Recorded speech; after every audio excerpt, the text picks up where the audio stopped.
to the American right and the right more generally. Today, we are going to discuss the distinguished thinker and author Philip Rieff, who has, at least in my opinion, experienced a little bit of a revival in the last few years. Philip Rieff is the author of many books, including Triumph of the Therapeutic, and his work has recently been used as one of many tools by conservatives to think through the way that our modern culture has developed and to explain certain features of contemporary life. So with us today to discuss Philip Rieff, his work, his legacy, and his relevance to contemporary conservatives are, first, Dr. Jerry Muller, Professor Emeritus of History at Catholic University of America, and the author of several books, including The Tyranny of Metrics, which is a book that I very much appreciate and enjoy. Dr. Muller has also written about conservatives and has a lot of insight to bring to this discussion today. Also joining us is Dr. J.D. Haltigan. He is assistant professor in the Department of Psychiatry. Excuse me, my notes are incorrect here. I assume that is the Department of Child Psychiatry and Adolescent Division at the University of Toronto. And he is also an avid tweeter. And I would highly recommend you look him up on Twitter and see what he has to say, because that is one of the ways that I have connected with Dr. Haltigan, and I've enjoyed our interactions there and his insights, both on Twitter and some of his writing as well. So the format for today's webinar will go something like this. I will ask we will have Dr. Muller and Dr. Haltigan each give short presentations looking at various aspects of Philip Rieff's life and work. After they give their presentations, we will have a time of question and answers. And for that portion of our discussion, it is very helpful for you to add your questions in the chat box. Feel free to do that. I will also come ready with plenty of my own questions. So if you don't have a question, still stick around, because we will have a lively discussion afterwards. And that'll be followed by, I'll ask each of the speakers to give, brief concluding remarks based on the discussion we have today, kind of summing it all up in a couple of minutes. So that said, without further ado, I'll ask Dr. Muller to start us off. Dr. Muller, go ahead. Thanks. So I'm Jerry Muller. I first got interested in the work of Philip Rieff when I read one of his books, The Triumph of the Therapeutic, in graduate school back in the very late 1970s. And I had an ongoing interest in his work and wrote some about him. He was the final thinker in a book that I edited back in the mid-90s called Conservatism, an anthology of social and political thought from David Hume to the present, in which I selected some portions of his work to try to give its essence and provided a brief introduction to him. And in that book, I also deal with some of the recurrent themes of conservatism and some of the intrinsic tensions of conservatism. So that might be of interest to people in the audience. So I want to talk about a little bit about Philip Rieff's life, and mostly about his first three books, which are in many respects his most significant ones. So I don't know if John Saylor realized it when he scheduled it, but Philip Rieff was born on December 12th, 1922, which means that today is actually the centenary of his birth. He was born in Chicago, the son of Yiddish-speaking immigrants, very recent immigrants from Lithuania. He attended the University of Chicago in the 1930s, served in World War II, came back to the University of Chicago, taught there for a few years, and then in 1952 became an assistant professor of sociology at Brandeis University, which was a newly founded university at that time. In 1958, he moved to Berkeley, where he was in the Department of Sociology from 1958 to 1961.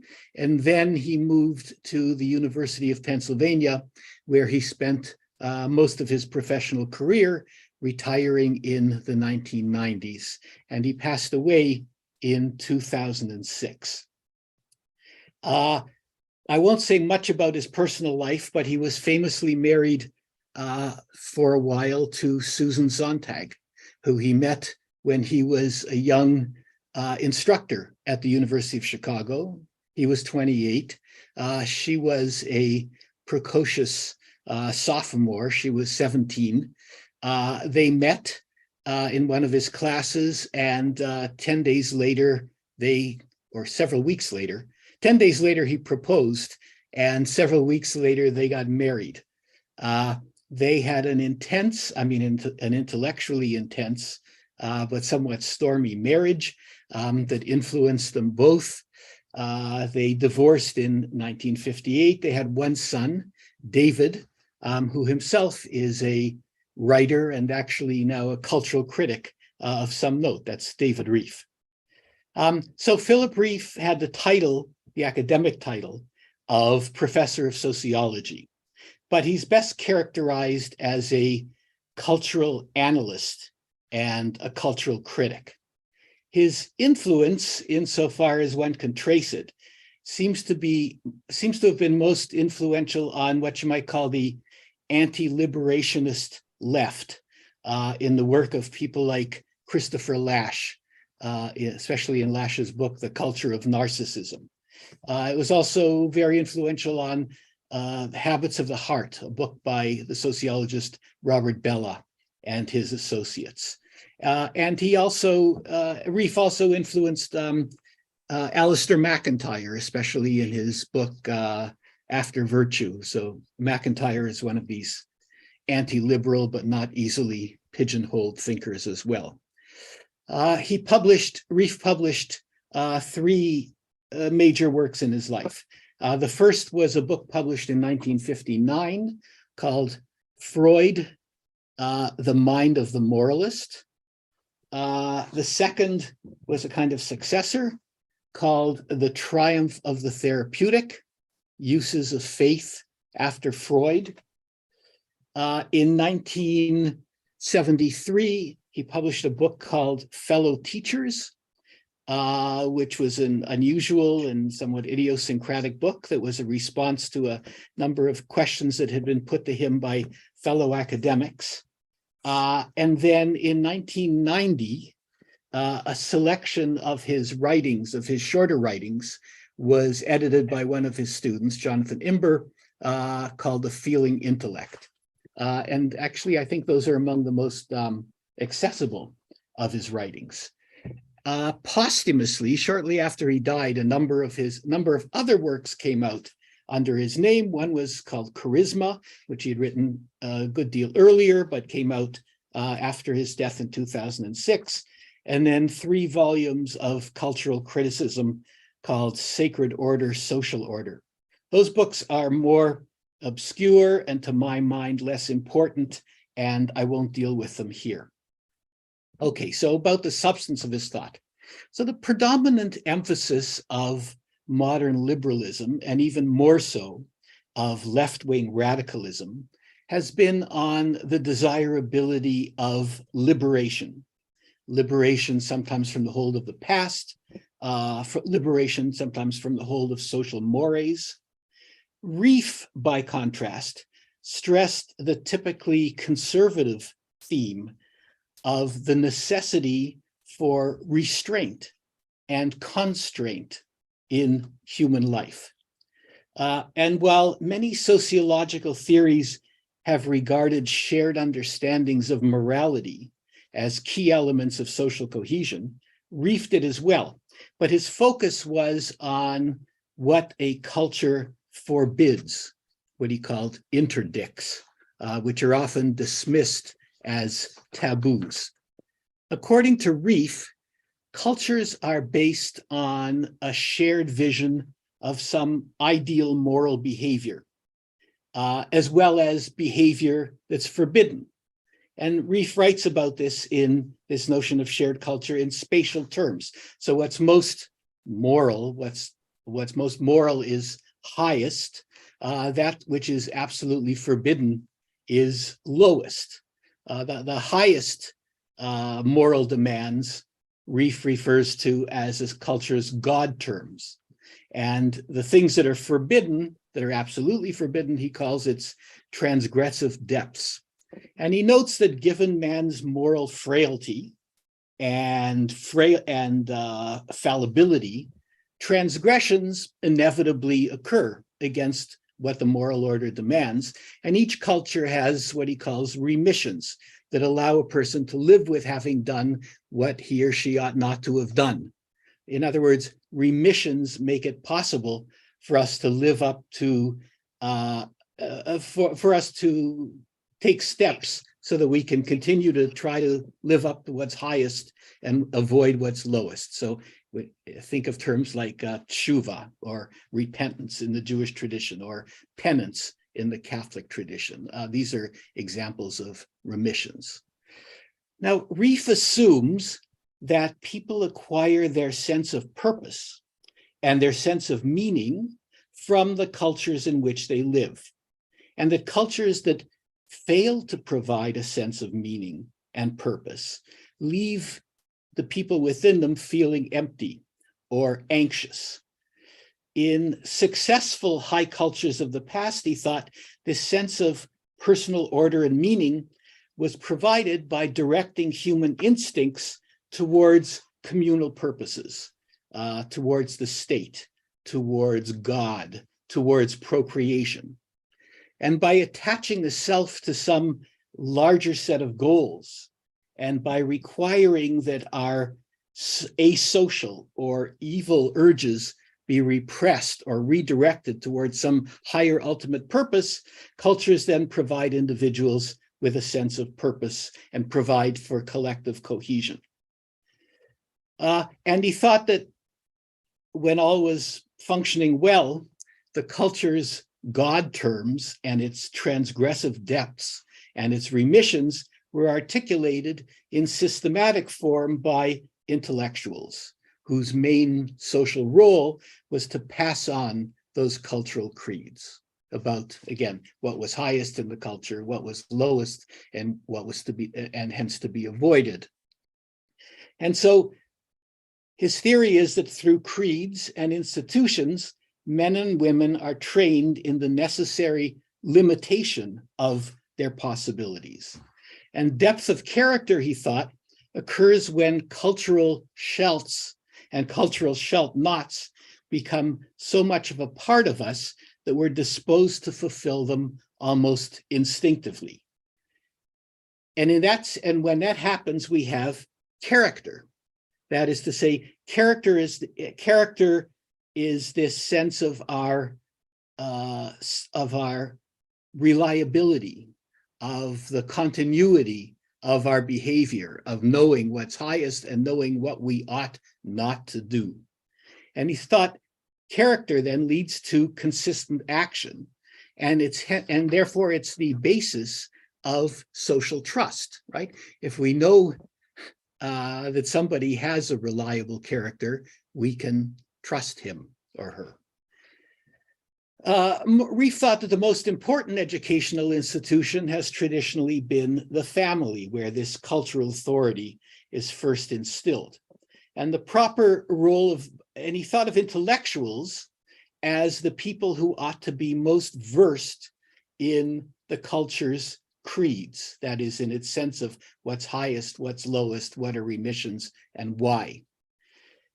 And he thought that their main role was to provide individuals with this culturally acquired character that keeps us from individually or collectively sliding into what he called the abyss of possibility. But he thought much of modern culture in the 19th and 20th centuries involved intellectuals who regarded their mission primarily not as the limitation of possibilities, but the opening up of possibilities. That is, constantly asking the question, why not? Why not do something that's been forbidden according to some religious or political ideology? And he thought that by doing so, they indirectly paved the way for a kind of barbarism. And that much of modern culture, starting with high culture and then disseminating down, was based on diminishing our sense of our sensitivity to what's highest and increasing our acceptance of what's lowest, of the things that ought not to be done.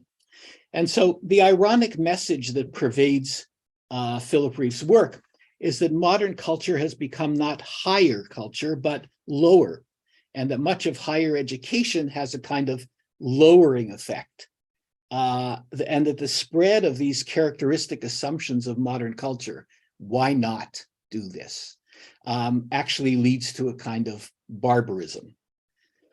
So let me say a little bit about each of his major works. The first of them was, as I say, this book, Freud, The Mind of the Moralist, which is really the book that made his reputation among American cultural elites. Rieff's interest in Freud,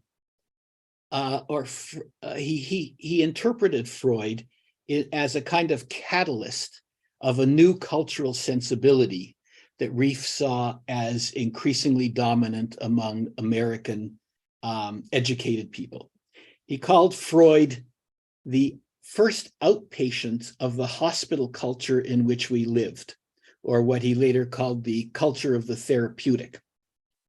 Now, central to this therapeutic sensibility that he thought increasingly dominated the educated classes was the lowering of authority, the premise that what people had regarded as high or ultimate was actually the expression of something lower.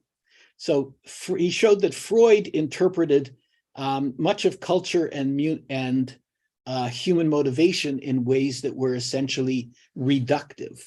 So by interpreting ethics of self-sacrifice and religious belief as the veiled and distorted expressions of sexuality, Freud implicitly deflated older and nobler aspirations, according to Rieff. So the feeling of parents towards their children became parental narcissism, right? So again, you take something higher, parental love, and you reinterpret it, or you see it as basically an emanation of something lower. That of children towards their parents became Oedipal desire. The bond between leader and followers became identification. And religion was interpreted as mass obsessional neurosis. So all social and religious goals were interpreted as veiled expressions of the instincts. To be rational to those steeped in the Freudian sensibility, this is Rieff's interpretation, was to be suspicious of all kinds of altruism, of all kinds of public commitments, and of religious belief. And above all, Freud taught that much of guilt is irrational. To feel guilty was to demonstrate a lack of self-understanding, to be overly intolerant of one's instinctual demands. So in the Freudian project, as Rieff explained it, the rational development of consciousness serves to increase our sense of well-being by diminishing our sense of guilt. Freud, Rieff wrote, by creating a science exhibiting the pathology of moral aspiration, offered an intellectual rationale for a kind of self-concern in a narrowest sense. Psychoanalysis delegitimated inherited cultural identities and helped to create a new cultural identity that Rieff called psychological man, or the therapeutic, who is committed really to the careful economy of his own inner life. So for psychological man, for this new cultural ideal, social relationships and cultural attachments are ultimately viewed as a kind of therapy. So although psychological men entered into social relationships, they did so with deep suspicion and with a constant attention to whether their investments were paying off in terms of their psychological health. Rieff refined and rounded out the implications of that therapeutic view in his next book, The Triumph of the Therapeutic from 1966. And here's a summary of what he said. This is a quote: "The therapy of all therapies, the secret of all secrets, the interpretation of all interpretations in Freud is not to attach oneself too exclusively to any one particular meaning or object." That's the end of the quote. So for what Rieff called the therapeutic, that is the man or the woman schooled in this new therapeutic attitude, the highest wisdom was to keep one's options open. And so they were schooled against permanent binding commitments. You might say that for them, the bottom line of every social contract was the escape clause. That is, you might change your mind, you might reevaluate your psychic health and do something else. So it was not that such people, such therapeutics or psychological men, remained uncommitted, but the commitment itself was seen as a kind of form of therapeutic self-enhancement. And so each commitment could be abandoned when that self-enhancement diminished. So you could, to use the lingo of the 1960s, you could be into one thing, one identity, one sexual identity, one religious identity, one political identity, one moment, and then you could go on to a different one the next. And Rieff thought that this kind of therapeutic mentality that was more and more dominant in society leaves individuals ultimately rudderless and trusting to their changing feelings. In Rieff's account, intellectuals were the first to adopt this culture of therapy, and they've been the most responsible for its diffusion into the larger culture. And far from their traditional role of articulating the necessity of repression of desire for the sake of some communal purpose or higher authority, intellectuals were increasingly devoted to demonstrating the arbitrariness of all restraints and of all authority. So Rieff thought that educators were, in a sense, educators who were conveying this kind of anti-authoritarian therapeutic view of the world were, in a sense, de-educating the people that sat in front of them. The inability of the most educated to answer the question, why not, Rieff thought was the central problem or dilemma of contemporary culture. As he put it, if every limit can be seen as a limitation of personality, the question with which we may confront every opportunity is, after all, why not? And he saw much of contemporary culture, both in the university, but also very much in the arts, as devoted to that project. And that was the theme of his subsequent works, certainly in his book, Fellow Teachers, which was still largely analytic. And then his work took a turn from what you might call the analytic to Jeremiad. That is preaching preaching and trying to arouse the consciousness of his readers about the evils of what he saw in contemporary culture.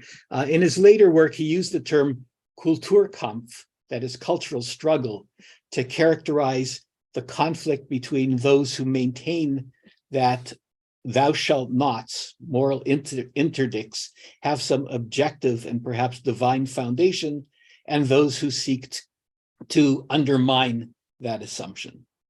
So that, in a nutshell, is, I think, some of the key ideas that he developed in the course of his life. I could say a bit about the weaknesses of his thought, and I will, but not right now. Thank you so much, Dr. Muller. And now, Dr. Haltigan. Well, thank you, Jerry, for that wonderful overview of Rieff and his work, which I really, it's actually a great platform for me to kind of begin to kind of discuss Rieff and my interest in him and what sort of motivated me to really dig into his work and kind of explore it in more depth. I'm a developmental psychopathologist by trade, so I've been trained in, understanding the nature of human psychopathology, particularly mental psychopathology, including, anxiety and other common clinical and personality mental illnesses that kind of we see in mental health, and we try to understand from a psychometric perspective or measurement perspective, and really unpack what the nature of these mental health issues are. And you had shown a few Rieff books, and I came to the feeling intellect by way of the Triumph of the Therapeutic, but I came to both of those works vis-a-vis Lash, the culture of narcissism. And so one thing led to another, and I ended up really digging into a lot of Rieff's work. One of the things that kind of influenced my reading of Rieff, as well as my reading of Lash, was also my reading of Donald Winnicott and some other psychological theorists who are sort of old school Psych 101 theorists, but provide some sort of broad-based umbrella framework to kind of understand more in depth, at least for me, the work of Rieff and what he was articulating. And one of the things that, Jerry, you had mentioned two important things that really I feel are crucial to Rieff's work and how they apply to current modern day mental health issues, particularly around social media and identity discourse, which is what we're seeing a lot, particularly with adolescent youth. And it's the idea of interdicts that exist to kind of structure behavior in society and to allow for cultures to remain in sort of a civilized state. And also sort of the idea of God terms, which are sort of those structural, rings or rails, guardrails to hold on to that provide that scaffold for society to function amongst its larger collective of people. And one of the things that we have seen in mental health is just sort of a large, humongous surge in mental health issues, particularly among adolescents in this current, decade, Gen Z. I'm sure many of those who are listening in now are familiar in some depth with, some of the reports of youth mental health spiraling out of control. And then, of course, we had COVID. But there's some particular aspects of youth mental health right now that really apply to Rieff's work, and Rieff's work can provide sort of a larger conceptual way to understand what is happening. And recently, I just wrote an editorial around some of this, although not particularly citing Rieff. His work influenced how I think about these mental health issues, in addition to the obvious aspects of really charting the mental health issues in terms of quantitative measurement and so forth. But particularly in social media, what we see now with online communities, and as more and more of our discourse is mediated completely electronically, is sort of, Jerry, you mentioned sort of the trying on of identities and sort of dispensing with them when they're no longer useful. And a lot of what's happening in the social media ecosystem, particularly with young adolescent youth, is this, in fact, notion of claiming identities, particularly around mental illness, or in particular, in real, huge political and sort of cultural discourse around gender ideology. And social media and these communities where people can gather around these issues is leading to, or at least amplifying or incubating, this idea that individuals who are otherwise in a state of largely a state of sort of low subthreshold anxiety or confusion, can come into a group that is of common interest and sort of reify these inchoate identities that they have, which then become sort of ways that the person sees themselves, and which may be disconnected entirely from the external world that we live and exist in as a culture. And so this has been a huge issue for me to better understand. And the work of Winnicott then kind of, for me, at least shed some light on what Rieff was trying to get at, in the sense of the dispensing of identities, trying them on, trying them off, really sidesteps the crucial issue that we're missing with mental health in particular, and the treatment of it, in my opinion, even though I'm not a clinician, is that, Freud understood it, he articulated that religion really was sort of an opiate of the people in a way, but really what replaces that is man's ability, or humankind's ability, to tolerate anxiety, the capacity to be alone with oneself. And that was really Winnicott's sort of template for understanding how human beings become able to function adaptively in the world, is that you never really get rid of low-grade anxiety or other personality or common clinical symptoms that might make you feel uncomfortable. But the goal is not to try on identities and dispense with them, or to self-actualize away the common feeling of normative anxiety. So the idea was to tolerate that, to learn how to metabolize anxiety, or, in the words of really, clear science around this issue, emotional regulation. And so a lot of what we see now in the social media ecosystem is sort of an unbridled trying on of identities, and really sidestepping the issue of dealing and confronting one's own anxiety and meaningless in an increasingly techno-mediated world where there's really no God terms anymore. It's really just try on whatever you want and then dispense with it when it's no longer useful for you, to make you feel comfortable, or to make you, be able to tolerate your anxiety. So the toleration of anxiety becomes, in fact, the identity, rather than internal to the self, and the continuation, the evolution of learning how to do that. And so a lot of Rieff's work really around that is influenced how I think about psychopathology, in addition to the, of course, clear empirical work that's being done that is more, numerical based, and charting and understanding symptoms and how they really cohere to form different quote unquote disorders. Even though in psychometric work in mental health, we know that most disorders are not categorical in nature. They're not categorical in kind. They're distributed dimensionally in nature.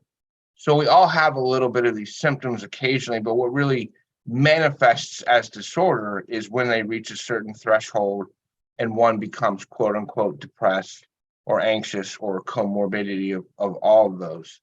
And so what we've really seen in this sort of Rieffian way is this sort of complete obliteration of any interdicts. There's no structure anymore in society. And that's increasingly true as the world becomes more techno-mediated, as possibilities open up. Online communities for every niche area under the sun open up. And of course, you have all these unlimited possibilities that become available to individuals who may or may not be able to really internally tolerate sort of the ability to understand their own identity as it's developing, and sort of the sort of more broad-based meaningless of the world per se, without religion, without God terms, without some sort of anchor to society. And so Rieff really nailed it when he understood this sort of aspect of, without having any guiding structure in the world, be that religion or something else, things become unmanageable in a culture. And we're seeing that now, in my view, particularly in the West, as these possibilities open up, as self-ownership is sort of outsourced and techno-mediated through social media, and where one can go into any online community and be whatever they want for a given period of time, and then dispense with that and become something else. You really have this postmodern sensibility that Rieff discussed in The Triumph of the Therapeutic, and he rehashed in The Feeling Intellect. So that's really been a source of great, more conceptual understanding for me in mental health right now. And then, of course, in Fellow Teachers, which is also discussed a little bit in The Feeling Intellect, there's some selected discourse from Fellow Teachers. A lot of what we're seeing now, in my view, in the education system, K through 8, is really teachers who have become activists. They have become activists for one reason or another. And you have an activist teacher class rather than a teacher class that is based on teaching the ultimate truth, which is passing down, as Rieff would say, these eternal truths, or these unmistakable guideposts of culture, which are transmitted by someone who is an inactivist rather than an activist. And so I feel like, even though I'm not in the educational pipeline, I see that as influencing a lot of what is contributing to the mental health crisis that we are seeing. And it all comes back to my focal interest in really psychopathology, which is understanding the construct of emotional regulation and dysregulation. And so we can map and measure emotional regulation from symptoms of anxiety, from symptoms of depression, and how is that mediated internally in the individual through physiological parameters such as heart rate variability and other metrics, to understand how does the individual develop the capacity to tolerate anxiety, or as Winnicott would say, the capacity to be alone without all these endless possibilities. How do they internalize the ability to exist in a culture that is becoming increasingly limitless? And so Rieff, and continuing to read him, and in continuing to read others such as Jerry, you put in your piece that you wrote, that you just disseminated to myself before this conversation, really explicating what God terms mean, and how the culture that opens up limitless possibilities becomes almost unmanageable. And to give a present, really a really immediate present understanding of that, or example of that, you can just look at the Twitter files and what we consider acceptable discourse or not in a post sort of religious society. How much speech can you allow? Where are the interdicts? And so, I'm not saying I have the answers to these questions, but this is at the heart of what Rieff wrote about. And so we're living through this time now where these questions are really on the table. And going back to Rieff's work, or having a deeper understanding of it amongst scholars and amongst lay people as well, I think offers a way to begin to understand our world in a way that really, Lash touched upon it, but really understanding Rieff's work can help us understand the present crisis that we're in, not just from my case, from mental health, in particular adolescence, but a number of really sort of culturally salient issues like gender ideology, free speech, and increasingly one that I'm seeing more and more, which I've just written about, as I mentioned, is this idea that on social media, individuals now come in and they self-identify with whatever mental illness they have. You've probably seen some TikToks of this, but it's really a crisis. And what it reflects is Rieff's sort of prescient awareness that at some point in the future, when he was writing, individuals were just going to have these limitless possibilities to come on and take on an identity, to become someone in a world in which they really don't have the capacity to do what's necessary to adaptively function, or to be alone, as Winnicott would say. And so, to sum it up, it's really the need in a post-religious world for structure. And, growing up as a Catholic myself, but as someone who is now, I would consider myself maybe not atheist, but certainly agnostic in a very sort of strong form, I can see the need for religion. Religion to me is about structure. It's about those God terms. It's about that scaffold. But for the large masses, the cultural masses, you might need that sort of everlasting notion of eternal life, what have you.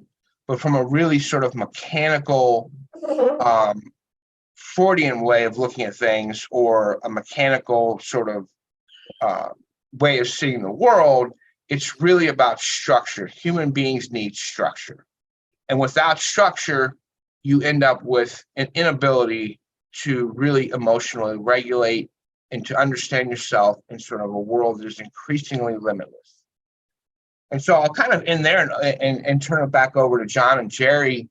But really, Rieff's work for me is really been helpful to map my understanding in a more sort of broad cultural way, what's happening in mental health. And I'll leave with one final point, and that is, Freud has rightly been sort of written off by most really empirical psychologists and psychiatrists. He's, a lot of his work is sort of seen as Psych 101, history of psych.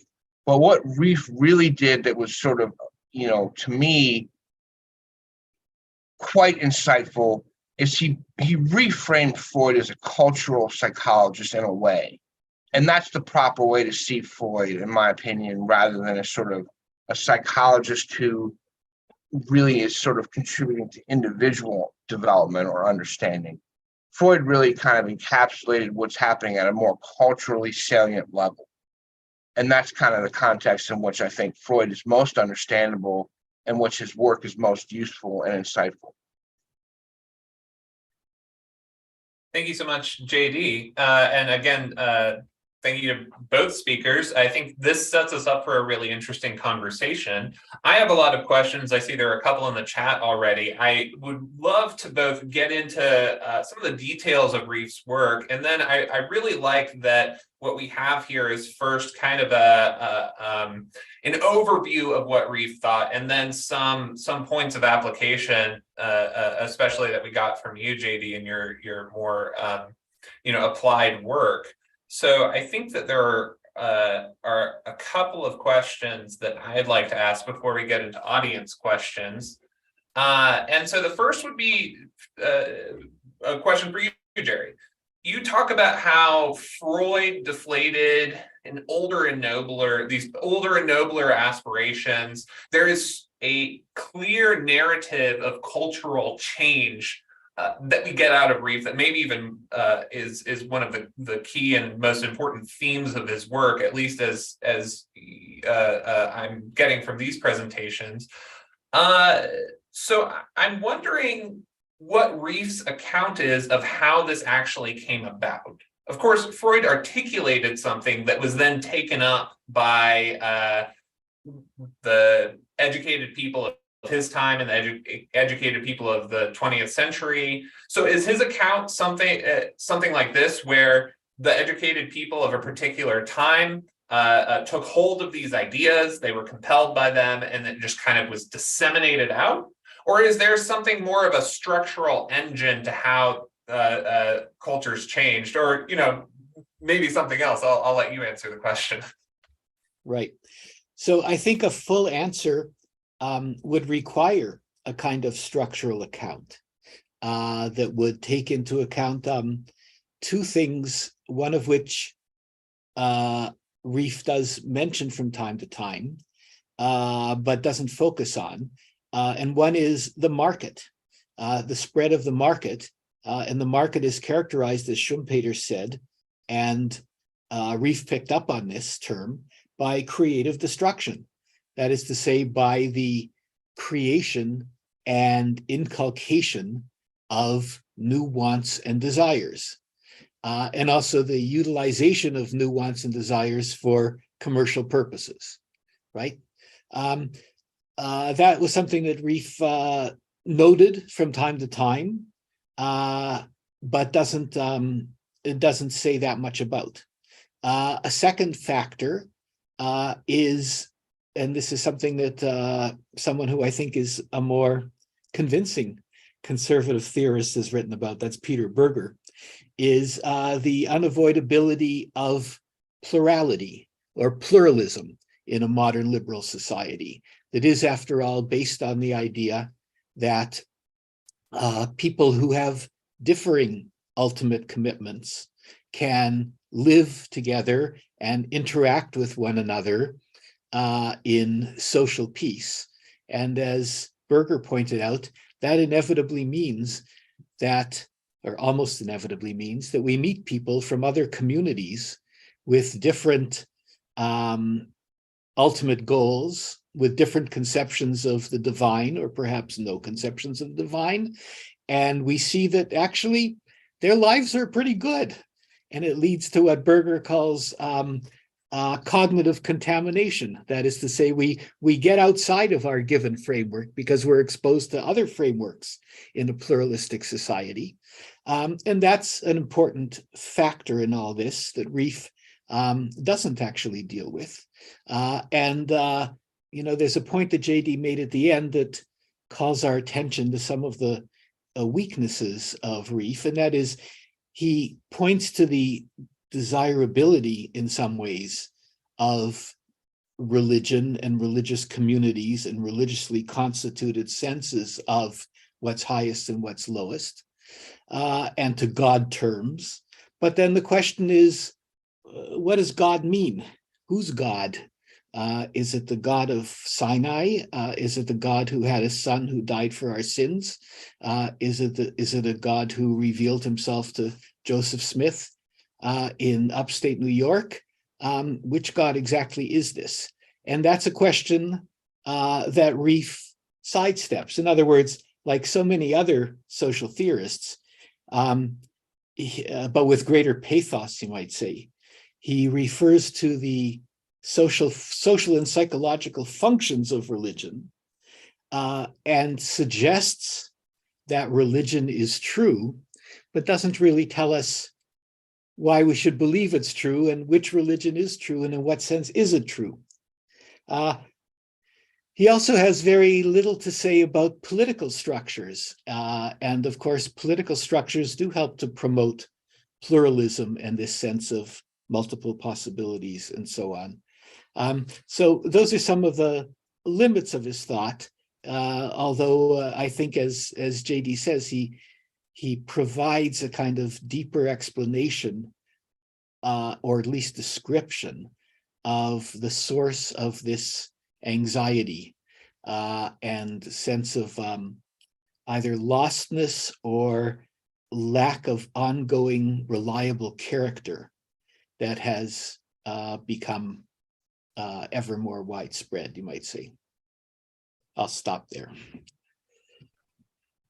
So this is really interesting. And JD, I might want you to comment on a couple of the things that Jerry just brought up, but I'll start with just this idea of sort of the engine of social change, because in your talk, you talk a lot about how social media and the rise of the internet has in some ways amplified this therapeutic culture by providing it a perfect platform. So therapeutic culture, which was described by Rieff long before social media existed, was already a force that that made people want to try on different personalities and try on different ways of being without necessarily having any commitment or any anchor. But you know that social media just takes this and pushes it to a new level. And I wonder if you think there's something interesting about the interaction between just a structural force here, just this new technology, and the kind of social force therapeutic culture that preceded it. I wonder if you have any thoughts about how those two things work together. Well, I would say that really what the two things work together, they're symbiotic in the sense that social media, in particular, these online communities where individuals with particular persuasions that may or may not fit with one another have sort of created this sort of limitless ability to engage with people that you share common interests with. And think if you have a hobby, you can find a niche group on Facebook or a niche group here and there. But really what it creates is sort of this dramatic parcellation, if you will, of what people can do and who they can engage with in the communities that they can form. So it's highly globalized in that sense. But on the other hand, when you have a situation like that, and you kind of add on to that an anxiety, a social enemy, it creates a more, I would say, for lack of a better term, nefarious situation in which youth who are struggling to find sort of identity and meaning in a post-religious landscape with social media then get into these communities where it's based around their own anxieties, and they begin to then try on identities or try to understand their feelings. But what they end up doing is that they get into these communities that are sort of self-reinforcing or resonant. So if you have a large constellation of mental youth or mental health individuals who are largely adolescent youth who come into a social media community who are dealing with all this emotional upheaval and turmoil, they're going to organize around sort of that identity and those shared feelings. And eventually over time, there's sort of this amplification and they reify that identity. And so that's how they see themselves, basically completely techno-mediated online. And we're seeing this now, especially there's sort of this new trend of, as on TikTok, but also on Instagram of, this identification of mental illness. It's self-diagnosed, or you see this sort of notion of individuals who claim they have multiple identities or plurals. There's a whole plurals community out there. And so that's really the epitome of what Rieff was talking about with this sort of limitless world in which you can just live in a non-consensus based reality and try on identities, here and there. But it's all because the opening up of social media into these various numerous communities, particularly around mental health, have created an echo chamber. And the reification happens when, let's say 100 or 200 people get into an online community around, anxiety or eating disorders. That can have amplification processes that then lead to individuals sort of reifying how they see the world. And the real pernicious aspect of that is that once that happens online, it then shapes the professional class aspect of how we conceptualize that mental disorder. So it almost becomes now you have to say a person who identifies with so-and-so disorder. The disorder eventually becomes valorized rather than treated or assessed properly. And so you have to always sort of be careful to talk about them in a way that is a person with this or with that. And so we're seeing this sort of watershed time in psychology and psychiatry now where what is a disorder? How do we talk about it? And we need to have that discussion because it's sort of spiraling out of control with this opening up of, limitless possibilities with no interdicts.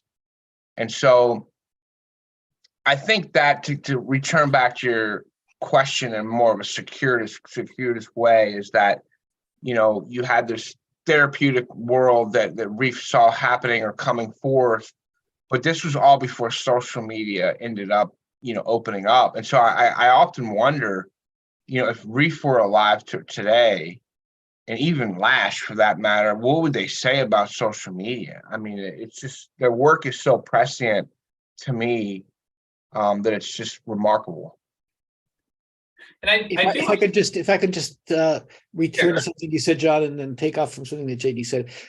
It's true, John, that as you said, for Rieff, it seems that the most causal aspect of this is a dynamism within high culture itself, of the ongoing questioning of one set of interdicts after another, of showing the weakness and limitations and even undesirability of any inherited system of cultural codes, right? So asking, why not polyamory, for example, right? Why not, if you feel like the opposite sex, why not take a bunch of hormones and cut off your genitalia? All sorts of why nots of that sort. Why not go to Washington and try to overthrow the elected government, right? That's another why not that's become widely disseminated on social media. So you have all of those, and then one of the latest iterations of psychological man, or the culture of the therapeutic, revolves around the notion of trauma, that everybody has a trauma, and people identify with their traumas. This is going along with what JD said, and that the ultimate interdict is not recognizing someone else's trauma as a trauma, right? So if you say something online that they don't like, or that suggests that the way they've organized their life is undesirable or imperfect, that's traumatic and has to be forbidden. So that's the latest version of this ongoing phenomenon of psychological man and the culture of the therapeutic. That's interesting. And this brings me to a question that I've had while both of you have been talking. Mainly, a lot of what you're describing sounds like something that would be described by a lot of cultural critics of the 20th and 21st century. This idea that, people will put it in different ways, but there's a sense of the loss of transcendent meaning. You talking about rudderlessness, talking about the arbitrariness of authority. A lot of people address this issue from different angles, and it seems like Rieff has a really interesting way of addressing it. But I'm curious what the exact connection between that and therapy is. Or why out of all ways to describe it, he would describe it as therapeutic. So maybe I'll start with you, Jerry, and then JD, if you want to add to this, you're welcome to. Well, I mean, his idea of the therapeutic is that you're always considering not what your responsibilities or aspirations or goals are as a member of some kind of community. You're not a patriot. You're not a member of some religious community. You may not even be a citizen of the university, in a way that, and each of those may require limitation and sacrifice on your part, and sometimes mental anguish, right? But instead, the therapeutic, as Rieff describes him, is always thinking about what's going to keep me happy. And if I commit myself too much to one thing, maybe I won't be happy. Maybe I'll have to stay in a marriage that at least at the moment is making me feel restricted and restrained and limiting my freedom and limiting my erotic possibilities. Maybe I'll have to go fight to maintain the sovereignty of my nation state. Well, that's painful. I may have to get wounded or die in the course of doing that. So anything that involves commitment that causes a limitation of one's possibilities in ways that are found to be frustrating which is considered to be normal in what you might call high cultures, is now considered to be expendable. That's what he's getting at, John. Yeah, and I would add on to that in the sense of the therapeutic and what Rieff kind of, to me, really pointed out in great detail, or at least as I understand it, is that the Freudian sense, it was about finding ways to self-actualize or alleviate anxiety. So getting rid of anxiety through whatever means possible, that some sort of new identity or, yoga or new age, whatever. But the real core of the issue is that you never do get rid of anxiety. That should not be the end goal, is to obliterate it. What should be the end goal is to manage it and learn how to emotionally regulate or tolerate anxiety, as Winnicott would say. And if you can't tolerate anxiety and you're constantly running from it or unable to metabolize it, that's when psychopathology begins to manifest. And so you see that. I mean, anybody can see that what's happening on, let's say, TikTok right now is not healthy. Not just mental health more broadly, but it's a personality confusion. And you have literally individuals who, untethered to anything in the external reality, are just trying on these identities and then trying to port that into lived reality, and it doesn't work. You can't exist in a functional society where people are claiming that non-consensus-based realities are real or should be seen that way. You need to have some structure around which to provide a taxonomy of mental health that is authoritative, or otherwise it totally collapses in on itself. And that's kind of where we are a little bit with mental health, is that what's happened on social media has then influenced the gatekeepers and how we talk about mental health. And there's really, quote unquote, no authoritative structure anymore in mental health at the top. And so you have a diffusion of what people see as mental illness, or how we talk about mental illness. You can't stigmatize mental illness. And while it's great, you don't want to stigmatize people or unduly create a world in which they're shunned. Social stigma certainly has a salubrious force in some ways at the level of culture. And you can't totally normalize mental illness. And so the function of stigma at the level of culture is kind of what Rieff, I think, is in my world, metaphorically, means when he's talking about interdicts. Lash in his a book, The Revolt, talked about the abolition of shame. And that was really something that came from Rieff. And once you abolish shame, or an individual's capacity to experience that limitless world opens up. There's no shame. Shame is an interdict. You don't want to feel shame. It keeps people from engaging in some of these behaviors that otherwise would lead to chaos if it was just tried on at will or done at will. And so that, at a more cultural level, is sort of the message to me that Rieff was conveying. He sort of said, okay, Freud really made religion secondary. He realized that religion, sort of this ascendant God, might not exist, but yet he recognized the structural value of religion.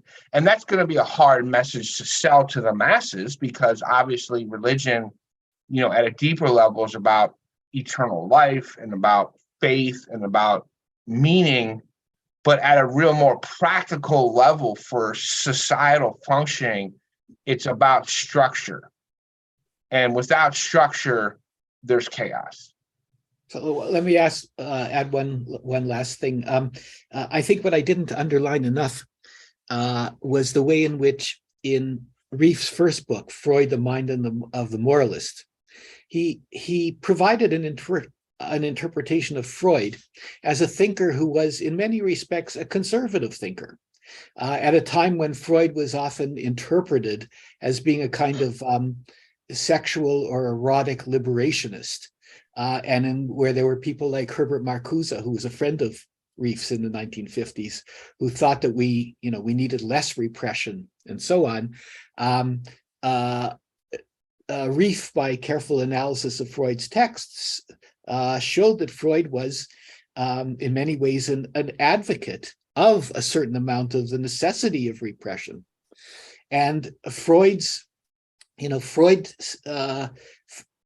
did say that his purpose wasn't to eliminate unhappiness.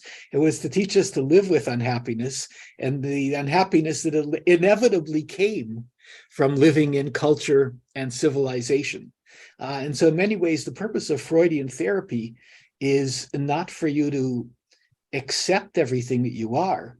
It's to teach yourself, give yourself insight so that you can function in the normal bourgeois world as a husband or father or sibling or citizen or worker or what have you, right? Not to fully embrace the particular traumas and peculiarities of your psyche.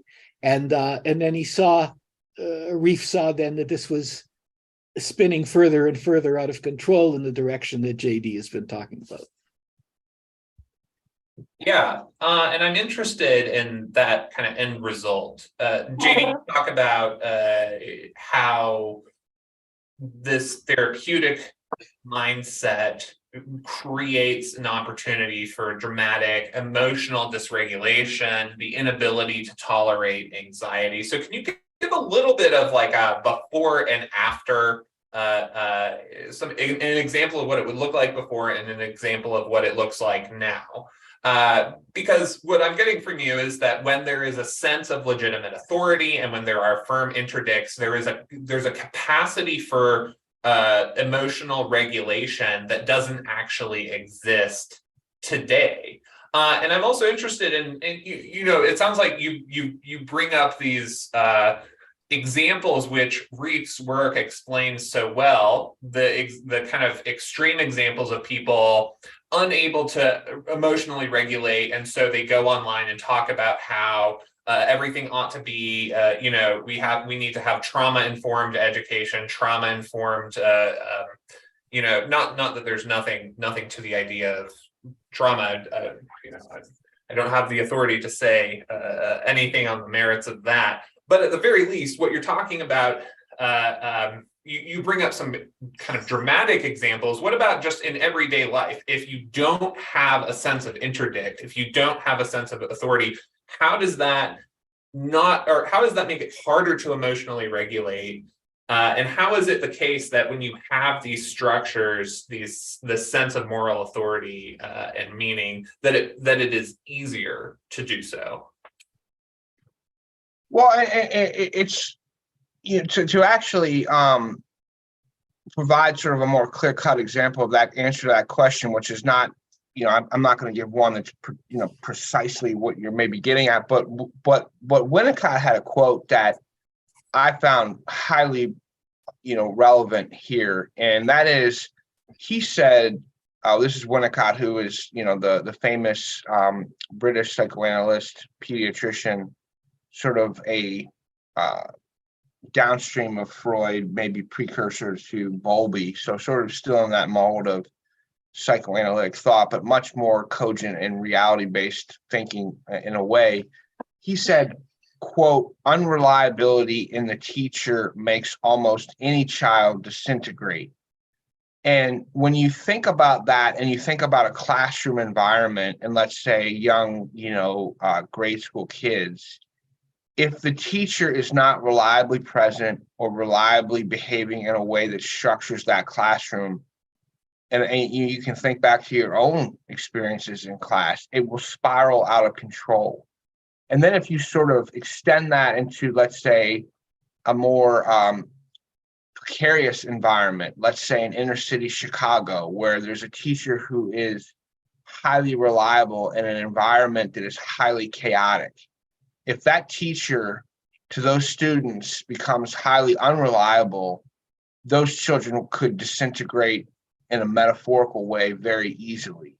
that teacher in this sort of hypothetical inner city Chicago suburb is providing structure to children who are not experiencing that maybe in their homes or in the surrounding environment that is, spiraling out of control into chaos.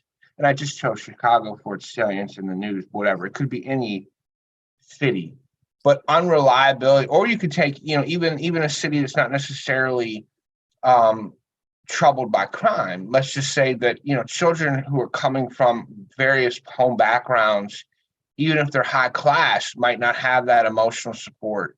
And so a teacher who is reliable, who structures that class, who is there at 7 o'clock each morning, and the child comes to expect that, if that teacher then becomes unreliable in behavior or is no longer there at 7 o'clock in the morning to greet the child, in our metaphorical example, that child's world can begin to disintegrate. And so that's kind of how I see it, the before and after. We no longer have those sort of reliable God terms or reliable ways of navigating the environment in the increasingly techno-mediated world that is post-religious.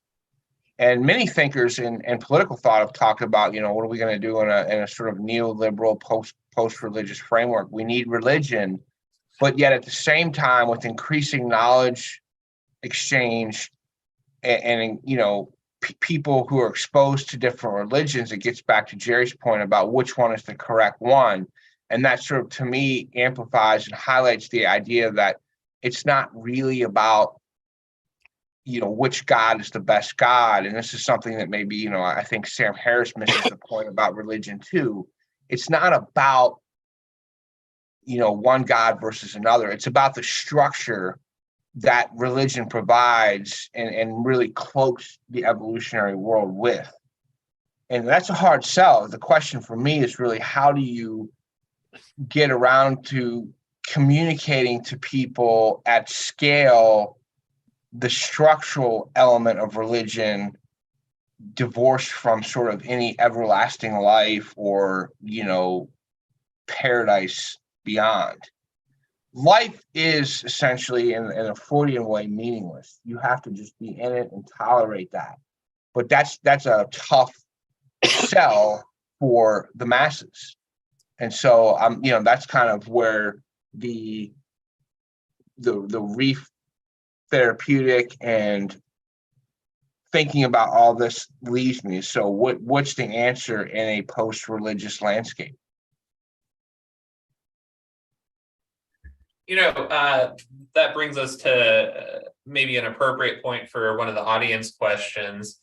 Jim Soderberg asks if Rieff's description of the loss of a framework or institutions is parallel to Sartre's description of existential angst and abandonment. And I wonder if, if we can dig into some ways that Rieff is similar to or different than other people who point out the kind of the sort of anxiety-inducing features of modernity. How is he similar, and maybe how is he different? Dr. Muller, if you'd like, you can take a stab at this one. Right. So, of course, there's a lot of overlap between what Sartre and many others describe in terms of this, the anxiety that may originate out of the sense that there is no ultimate purpose, or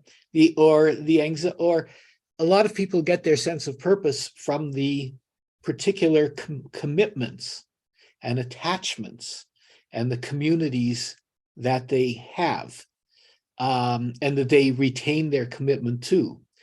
If you are taught to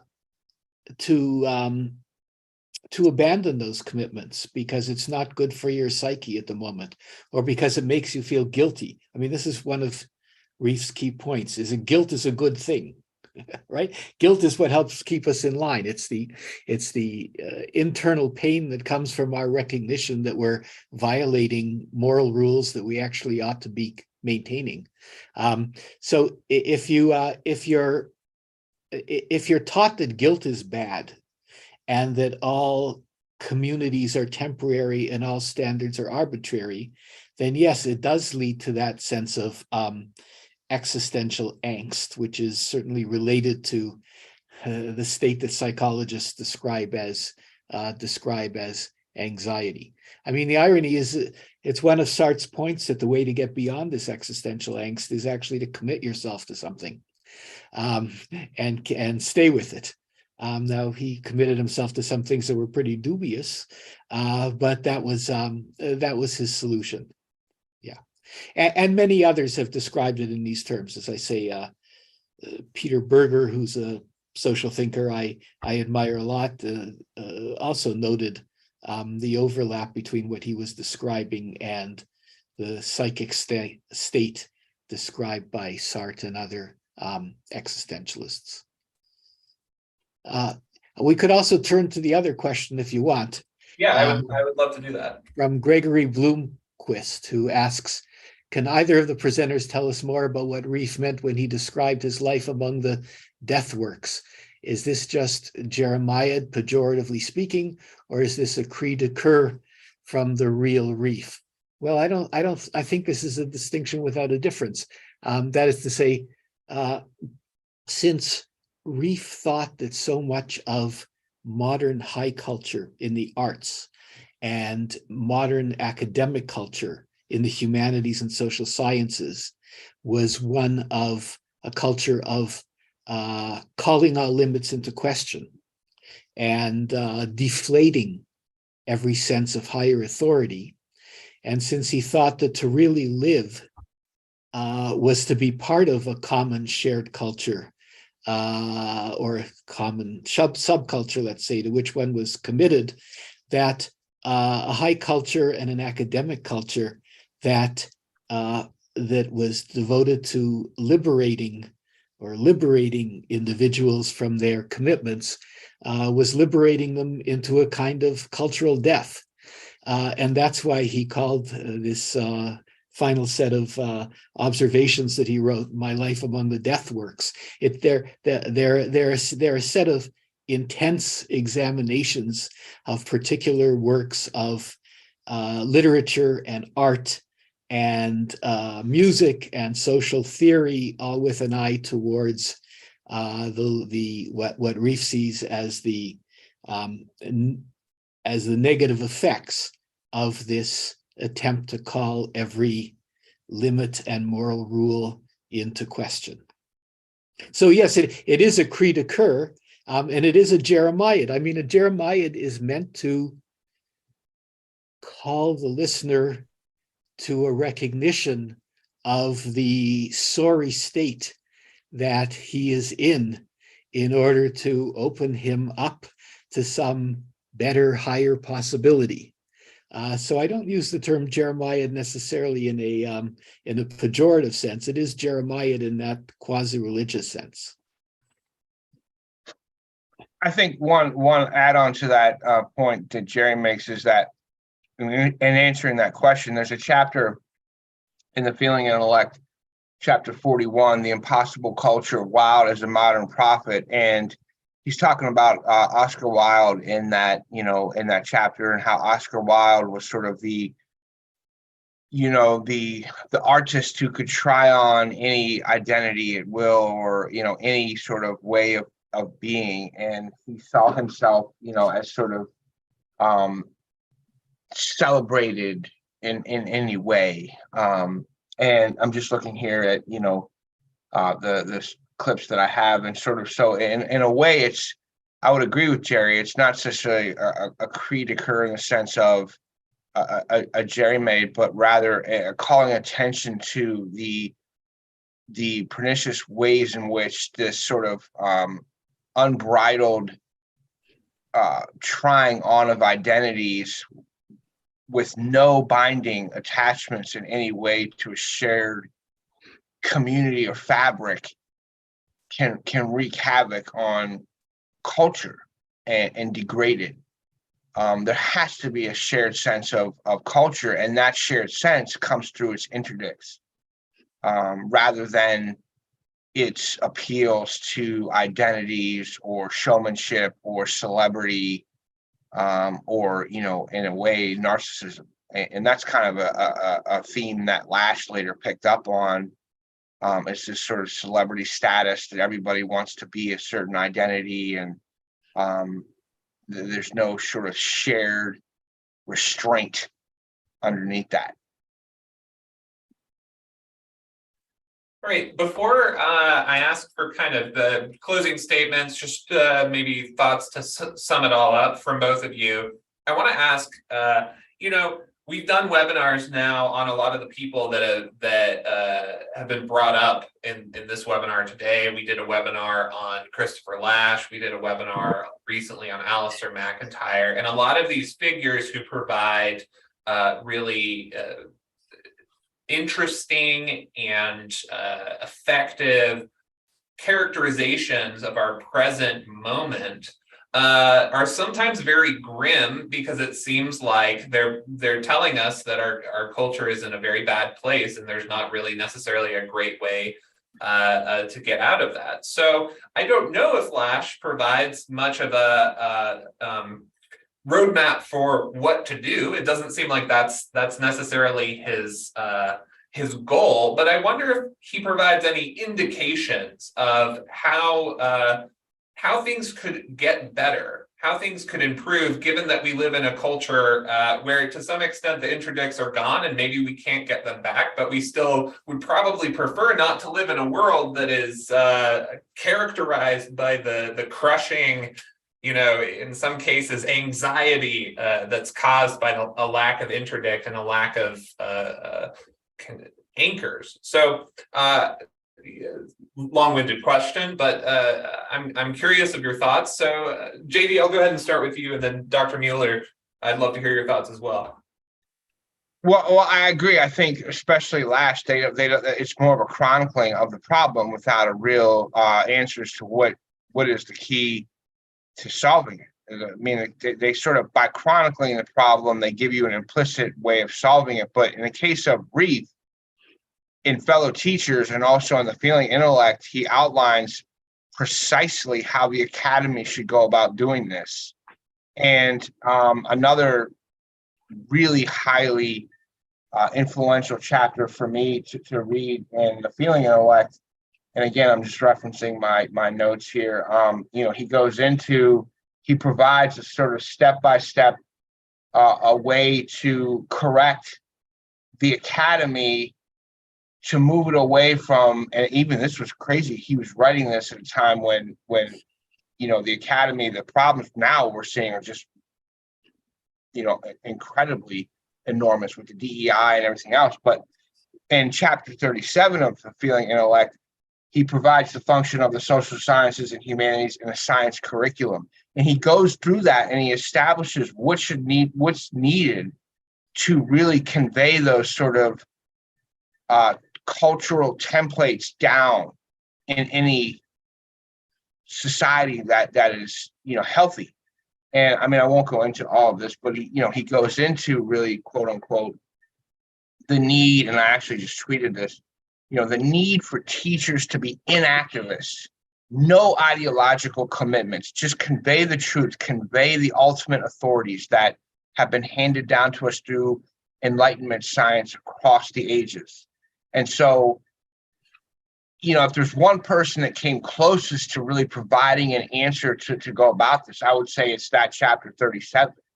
I haven't read Fellow Teachers in its complete detail, but if you looked at 37 in The Feeling Intellect, I mean, it's highly structured and provides a summary of the plan and really goes into detail. And I resonated so much with that chapter because he wrote that at a time when he was seeing things that only now we're seeing how badly degraded the academy has become with activism and journals that have become highly ideological. Just, they're not about the eternal God terms anymore. And I say that in a metaphorical way, of course, and to mean they're not about ultimate science or ultimate authority or ultimate truth. They're about limitless possibilities or, again, the issues that we're seeing in mental health around how do we talk about mental illness. The Lancet has been entirely highly ideologically corrupted. Anything is about racism or xenophobia now, rather than really understanding the multi-nature influences on disparities.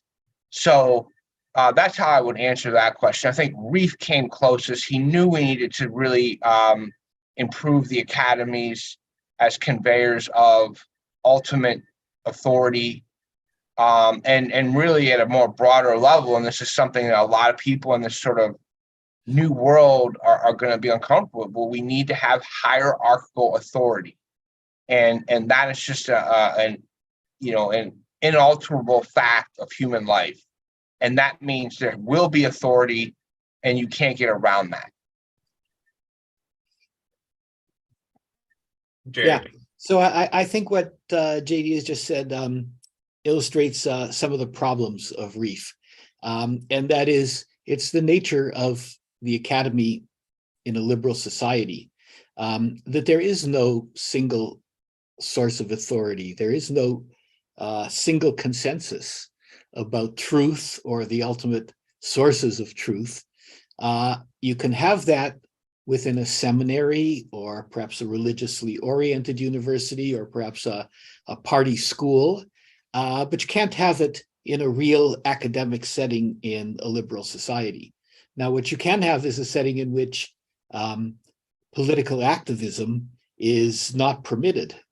But that means, that there are all sorts of political activism, including religious political activism, is not permitted.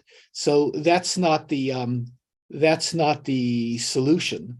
And as some of Rieff's sympathetic critics have pointed out, if you really take his critique seriously and as far as you can take it, it seems to point to a kind of authoritarian society in which some kind of new consensus is forced upon the rest of the population, politically or otherwise.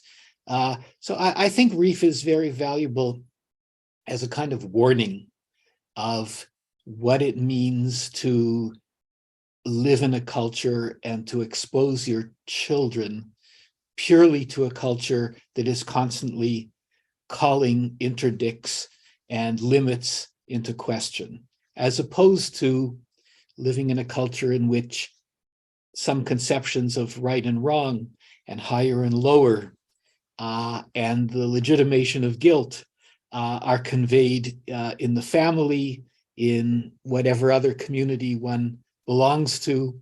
And in that sense, it's a warning of what to avoid. And it's true that people who are devoid of those kinds of structures are very much at the mercy of the kind of anomic forces that we've been discussing heretofore. And I think that's the best way that Rieff is best utilized, as it were. And since we are running low on time, I think that that's a great place to conclude, especially given that this is a nice little way to round out how we've talked, how the various aspects of Rieff. So really appreciate you, JD, and you, Jerry, coming on today. And I want to thank all of our audience members for joining us, both the ones who joined us here now and the ones who are listening to the recorded audio. If you have questions for either Dr. Haltigan or Dr. Muller that we didn't get to, feel free to reach out to me. My email address is Seiler, SAILER, @nas.org, and I'd be happy to share them along. I'm sure that JD and Jerry would both be happy to answer any other questions that you might have. And I would encourage you to continue to pay attention to what the NAS is doing. Not only do we provide some of our own critiques of the contemporary academy, but we also try to supplement what the Academy might not be doing by holding webinars like these. We have a few other Right Ideas webinars coming up, one next week, or one at the end of this week on Michael Oakeshott, and I hope to have several more soon after the new year. So thank you once again, JD and Jerry, for joining us, and I hope everyone has a good day. Thank you, John, for having me. Thanks.